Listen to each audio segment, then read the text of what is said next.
Alright, Geometry, we are right back with you. This is going to be the final semester 1 part B, as in numbers 25 through wherever we kind of see we should stop. Alright, so now we got, again, kind of thing where we're solving pieces, solving equations. And this is an equation. And how do we deal with this proportion thing? Well, the denominators are really the problem, so I got to get rid of those. So multiply by 7 on both sides, that gets rid of these 7s. Then I got 7r over 9 equals 3. Okay, let's multiply by 9 on both sides, get rid of the 9. And that gives me 7r equals 27. Then I divide by 7, and I get r equals really this right here, 27 over 7. So that's it. That it's that easy, sometimes even easier. But let's look at 27. This one's got something a little bit different here. It's got this n minus 6. You know, this whole multiplying these denominators across with the proportions, that's actually got a name.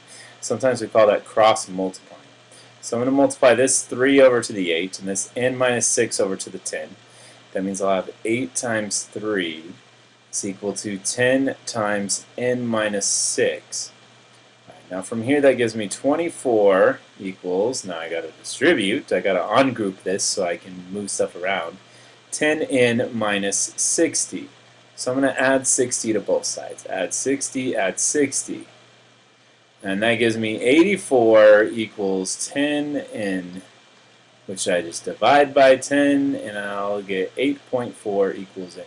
Now, it's not going to be that crazy hard. It would probably say like 84 over 10 or 42 over 5. More likely, it would be simplified, something like that.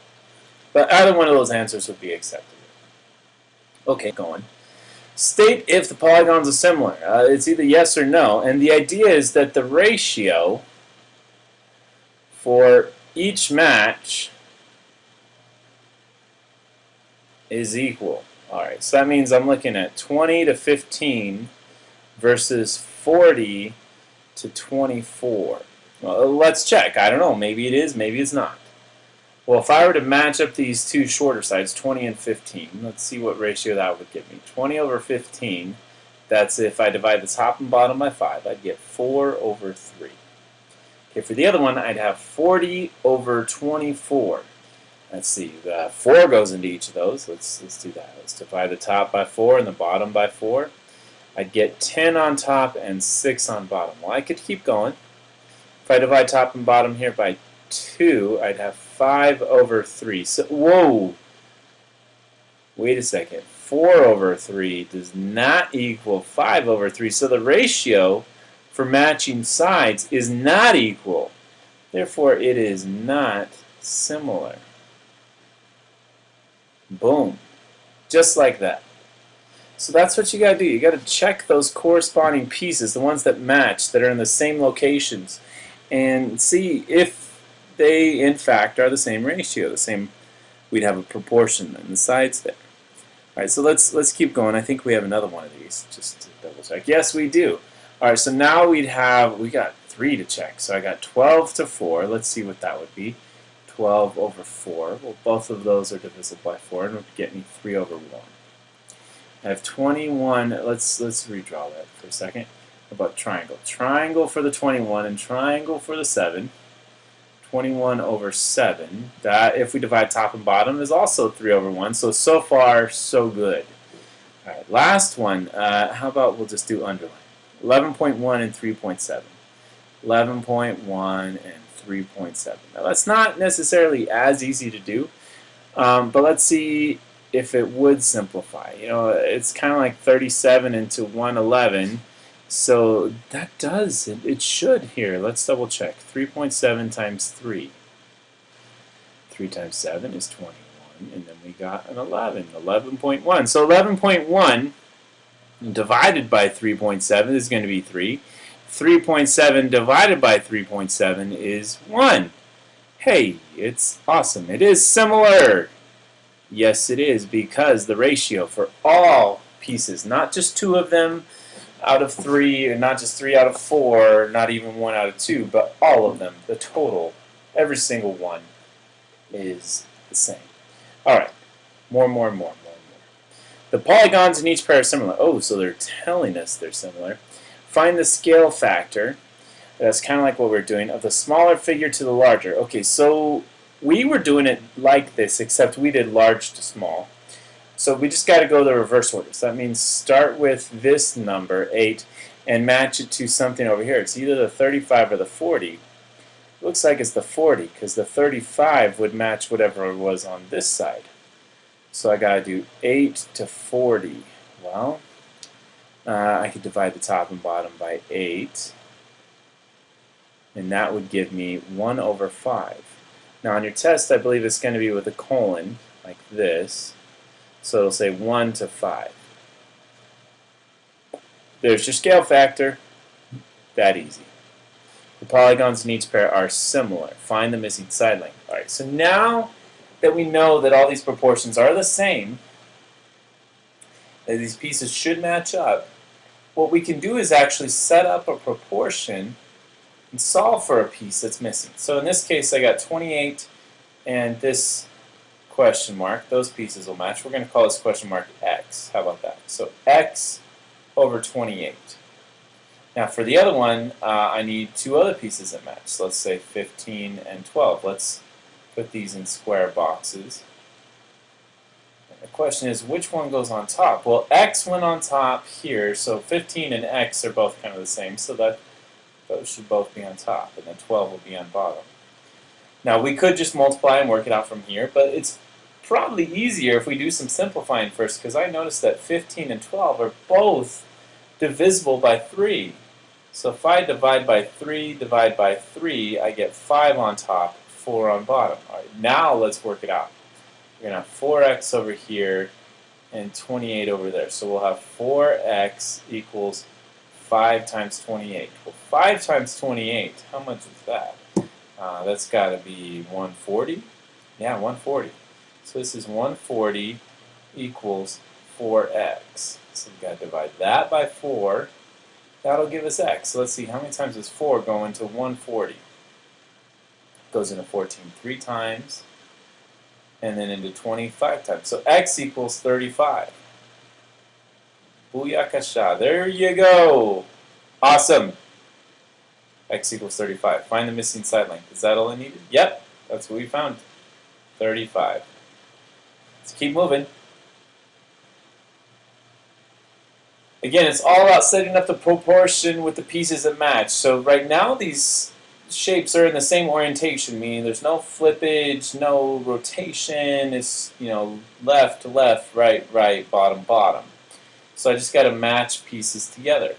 So let's look at the pieces and see what matches. So 40 matches 48, 30 matches 36, and 4x minus 1 matches 42. Okay, so I need the 4x minus 1 in there. Let's go ahead and put that right here. 4x minus 1. That goes with 42. Now I need another match. I could do 30 with 36. From here I can do a little simplifying. 30 and 36, both divisible by 6. On top I'll have 5. On bottom I'll have 6. Now from here it's a little bit of cross multiplying in algebra. We'll have 6 times 4x minus 1 when I multiply the 6 to both sides. And 42 to both sides is going to give me 5 times 42. 5 times 42 is 210.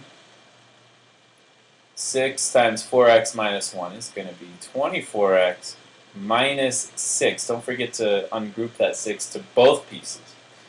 So I'm going to add 6 to both sides. Add 6, add 6. Then I got 24x equals 216.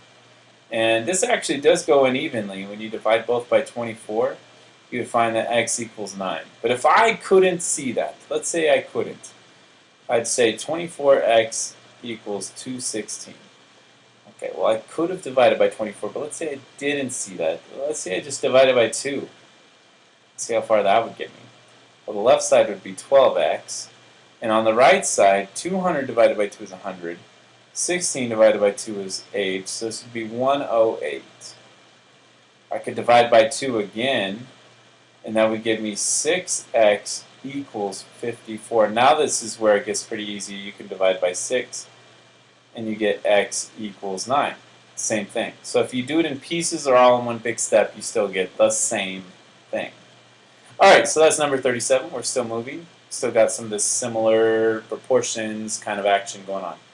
Find the missing length. Alright, the missing length. Now it's not always obvious, but there's a little bit of symmetry here where this is kind of like a, it's not really an isosceles triangle, but what happens is that this 42 and this 28 match, while this 20 and this question mark match. That's going to tell me that I have x over 20 equals 42 over 28. Now that's not the same as this over here, because now the question mark and the 27 match, while the 33 and the 11 match.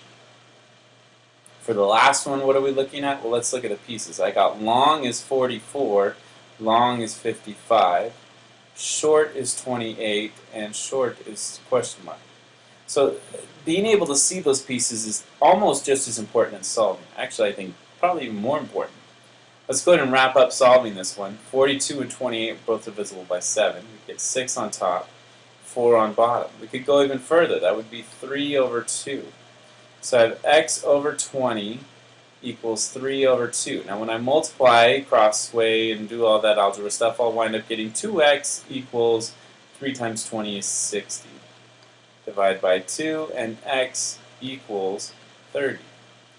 Now I'm going to go ahead and write out what we would have done for 41, but I'm not going to solve it through because it's the same process.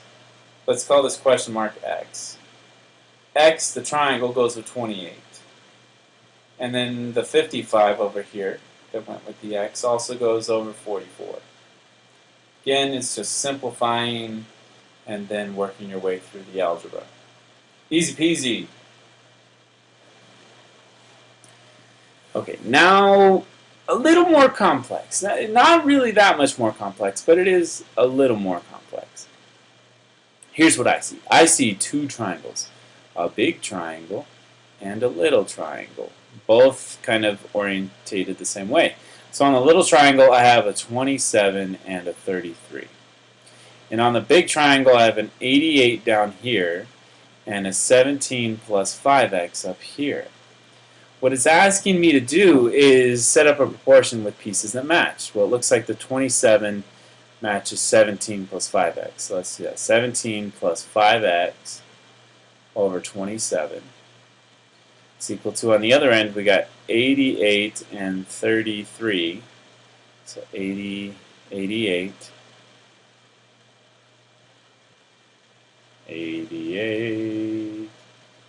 over 33. There we go. All right, now I see 88 over 33. That's really 8 over 3 if you divide top and bottom by 11. And from here I could do some cross multiplying and working it out. But I want to show you guys something that's kind of a shortcut that you could see. Now this is not necessarily easier for this, but it's just a pattern. Look, 3, if I were to multiply this top and bottom by something, how would I make 3 turn into a 27? Well, let's see. If I multiply top and bottom by 9, that would give me 72 over 27 equals 17 plus 5x over 27. Ooh! They're both divided by 27. I can multiply both sides by 27. Now I have 17 plus 5x equals 72. That's a little bit easier. 17 plus 5x equals 72. Let's subtract 17. I get 5x equals, well, let's see what we get on the other side. That'd be 55. X equals 11. Is that all it needed? Did you say solve for x? I don't know. Yeah, I bet it did. That's all it really did. Cool. Cool, cool, cool. Alright, now, oof, what could it be? I don't know. Well, again, it looks like we have two triangles. The big triangle here would be 3 and 4 plus x. We don't know what that is. And then the small triangle would be 1 and x. So this x and this 4 plus x go together. Well, the 1 and the 3 go together. So let's see what we get. 1 over 3 equals x over 4 plus x. Now when we do some multiplying around, we'd wind up getting 4 plus x equals 3x. Subtract x, and you get 4 equals 2x. Divide by 2, and you get 2 equals x. So this question mark right there is 2. Now, could you have done that another way? Yeah, there's actually a pattern that does work, but it's not always obvious. We could have done 1 over 2 is equal to x over 4, and you would have gotten x equals 2 there. But that doesn't work for 46 here as well, because you don't have two small pieces. You got one long and a small, and over here you got a small and a long as well. So you got to be careful with those proportions. Sometimes it's easier just to set up each piece and then solve the proportion based on two separate shapes. Okay, so let's keep going here. We're looking at, oh, that was actually the same question, copied it twice. There we go, something new. Alright, so I got a pair of shapes here. This says 5 over 8. I'm going to do this kind of the shorter way. I see 5 and 8. That means this piece right here is 3. Because 8 minus 5 is 3, so that's 3. So what I'm seeing here is 3 over 5 and 6 over something here. So let's see what that would be. 6 over x equals 3 over 5. Cool, awesome. So that means that 30 equals 3x. Divide both sides by 3, and 10 equals x. So this right here, this question mark, would have been 10. When you have this parallel lines with transversals and similar shapes, yes, these are similar. It's kind of cool how you can come up with that stuff there. All right, so let's keep going. Let's see what else we got here. Ooh, ooh, ooh. All right, now we got the same idea. It's with triangles, but it's going to be helpful if we look at some pieces here. Notice this says 7 and 2x minus 6. So I can start by saying 2x minus 6 over 7 equals 8 over whatever this would be. Could I figure that out? I could, because the whole thing is 12, and that top piece is 8, so the bottom has to be 4. So that'd be 8 over 4. That was pretty easy there. Now that's the setup. From there, it's mostly just solving. Again, you could simplify top and bottom. You'd get 2 over 1. Cross multiply, you'd get 14 equals 2x minus 6. Add 6, add 6. 2x equals 20, divide by 2, divide by 2, 10 equals x. And that's all it asks us to do, is solve for x. Keep in mind, sometimes you can't just say, oh, it's this number over that number. You got to make the pieces match. This 7 would match this piece down there. Not the whole thing, but just that piece. Those two pieces match up. You got to make everything match. Matchy, matchy. All right. Same thing here. So it looks like we got whole pieces and partial pieces, but the partial pieces aren't the same. Notice that this says 20, but I don't have anything here. And if I wanted to match with this 15, that would have to be something here.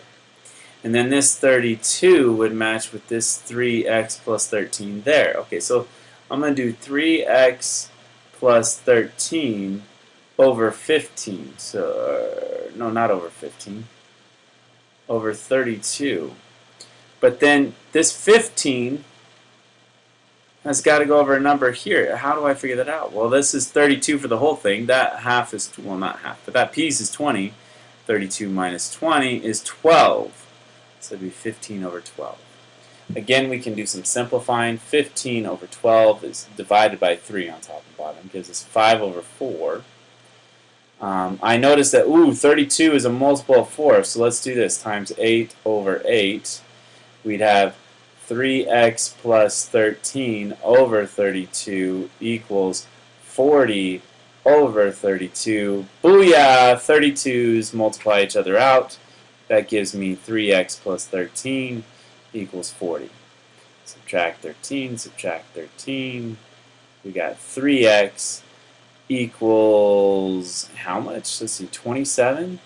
Oh, okay, that does divide evenly. I was wondering for a second. x equals 9. Boom. There we go. All right, what else do we got going on? Each figure shows a triangle with one of its angle bisectors. Actually, yeah, let's go ahead and pause here. We're going to stop the video here. We're getting into triangle properties with bisectors and medians and a bunch of stuff like that. So here we go. Time to stop. See you in part 3. There's probably going to be 4 parts altogether.